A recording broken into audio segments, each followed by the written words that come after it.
As-tu déjà ressenti ce sentiment d'avoir attristé profondément quelqu'un que tu aimais beaucoup?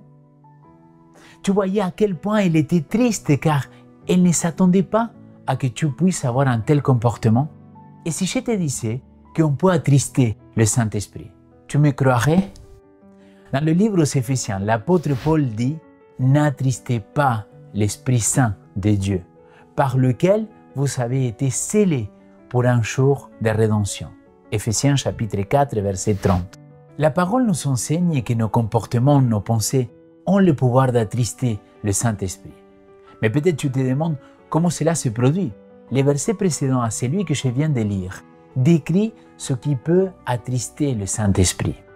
Les mensonges, la colère, qui peut nous conduire à faire mal à autrui, le vol et l'utilisation des paroles malsaines, c'est-à-dire ce qui peine le Saint-Esprit, c'est notre incapacité à aimer l'autre comme nous-mêmes, à aimer Dieu de tout notre cœur, de toute notre âme et de toute notre pensée. Je cite, « J'aimerais que tous mes frères et sœurs se souviennent que c'est une chose sérieuse d'attrister le Saint-Esprit. Et il est attristé quand les hommes cherchent à travailler par eux-mêmes et refusent d'entrer au service du Seigneur parce que la croix est trop lourde ou le renoncement à soi trop grand. Le Saint-Esprit cherche à demeurer dans chaque âme. S'il est reçu comme un hôte honoré, ceux qui reçoivent seront rendus parfaits en Christ. La bonne œuvre commencée en eux s'achèvera. Des saintes pensées et des affections célestes et des actions conformes au Christ remplaceront les pensées impures et les sentiments pervers et les actes de rébellion.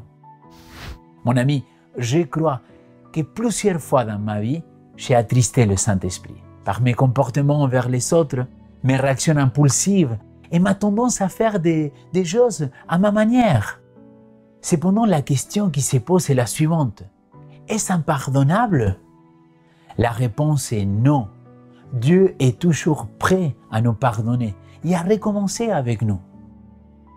Aujourd'hui, je t'invite à prendre la parole et à relire le passage d'Éphésiens chapitre 4, de verset 20 au 32.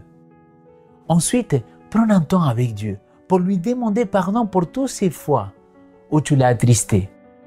Et demande-lui de t'accorder son esprit pour que tu puisses aimer les autres comme lui, il t'a aimé. Demande aussi de te donner plus de force pour cette journée. Sois béni au nom de Jésus-Christ.